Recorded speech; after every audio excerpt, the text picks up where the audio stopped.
Para quem já se aventurou a aprender latim, o nome família romana com certeza soa familiar. Muita gente diz que é o melhor método que existe. Mas o que ele tem de tão especial? O que faz dele tão revolucionário? Bom, hoje a gente vai descobrir o segredo por trás dessa abordagem. Vamos ser sinceros, para muita gente, só de falar em estudar latim, já vem uma imagem bem específica na cabeça, né? Horas e horas na frente de tabelas, decorando declinações, conjugações, para talvez, só talvez, daqui a uns meses, conseguir traduzir uma frase bem simples. Soou familiar? Pois é. É o famoso muro da gramática. Antes mesmo de conseguir ler uma historinha ou entender qualquer contexto, o método mais tradicional meio que te obriga a dominar uma montanha de regras abstratas.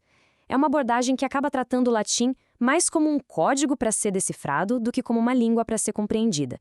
Mas e se tivesse um outro jeito? E a boa notícia é que existe sim uma abordagem que vira essa lógica de cabeça para baixo. Em vez de começar com um monte de regras para só depois chegar no texto, ela faz o contrário, começa com o texto para que as regras façam sentido a partir dele. E o responsável por essa revolução é este senhor, Hans H. Orberg, o criador da série Língua Latina per se Illustrata. O primeiro volume, que é o nosso foco hoje, é o Família Romana.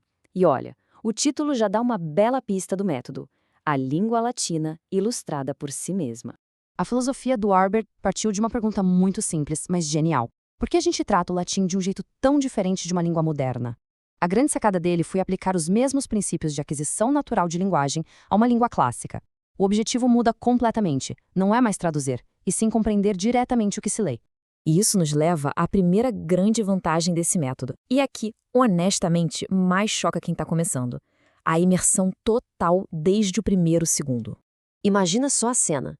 Você abre um livro didático para iniciantes e não encontra uma única palavra de instrução no seu idioma. Nada de traduz a frase ou a palavra X significa Y. É só latim puro. A primeira reação de muita gente é um leve pânico. Como é que isso pode funcionar? Essa é a primeiríssima frase do livro, Roma in Italia est. Sem um dicionário, sem uma lista de vocabulário, como alguém conseguiria entender o que isso significa? Parece impossível, né? E aqui está a mágica, a genialidade do método. A frase não está lá solta. Ao lado do texto tem um mapa. A pessoa vê a palavra Roma dentro de uma área que está rotulada como Itália.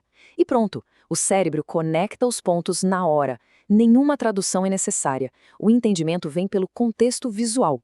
É intuitivo.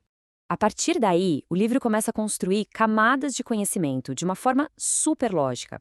Ele usa o que a gente acabou de aprender para ensinar algo novo.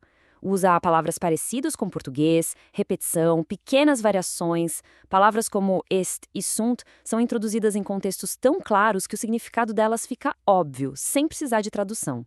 Isso nos leva à segunda grande revolução do método, o jeito que ele lida com a gramática. Em vez de ser o ponto de partida, a gramática é, na verdade, o ponto de chegada. Vamos ver um exemplo clássico que aparece no livro. A frase é simples: Marcus Julian pulsat. Pelo contexto da historinha que está se desenrolando no capítulo, fica muito, muito claro quem está fazendo a ação e quem está recebendo a ação. E aqui a diferença fica gritante. O método tradicional diria: decore a regra do acusativo primeiro. Já o método do Orberg faz com que a gente veja a regra em ação várias e várias vezes. Ao ver Julia virar Julian, em diferentes frases, o padrão se revela sozinho. A regra é descoberta de forma orgânica. Esse princípio tem nome, viu? Chama-se aprendizagem indutiva. Em vez de receber uma regra geral e depois aplicar em exemplos, a gente observa vários exemplos específicos e o nosso cérebro naturalmente entende qual é a regra geral. É exatamente assim que aprendemos a nossa primeira língua quando éramos crianças. E isso não quer dizer que a gramática é ignorada de jeito nenhum. Pelo contrário, depois que um conceito já foi entendido intuitivamente pela leitura, o livro traz notas na margem e capítulos mais para frente que dão nome aos bois que formalizam a regra. Só que agora, a regra não é mais uma coisa abstrata. Ela é só um nome para algo que já faz sentido. Certo, então qual é o resultado de todo esse processo? Qual é a grande recompensa por abraçar essa abordagem tão diferente? Olha, o resultado é transformador. Em vez de decodificar o latim lentamente, palavra por palavra, o estudante começa a ler com mais fluidez. A pessoa desenvolve a habilidade de pensar em latim, em vez de ficar traduzindo tudo na cabeça. O aprendizado, que antes era uma tarefa pesada de memorização, vira uma jornada de descoberta. E a gramática, antes uma barreira, se torna uma ferramenta útil e que faz sentido. E essa citação do prefácio do livro, escrita por Luigi Miraglia, captura perfeitamente o espírito do método. Ela ilustra de forma brilhante o legado do Warburg.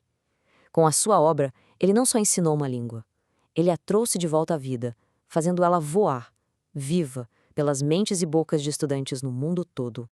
E isso tudo nos deixa com uma pergunta final para reflexão. O Família Romana não é só um livro didático, ele é um argumento poderoso. Ele sugere que a chave para desvendar o passado não está em tratar o latim como uma relíquia de museu, mas sim em abraçá-lo com a mesma vitalidade e intuição com que se aborda uma língua viva. E talvez, só talvez, essa seja a maior lição de todas.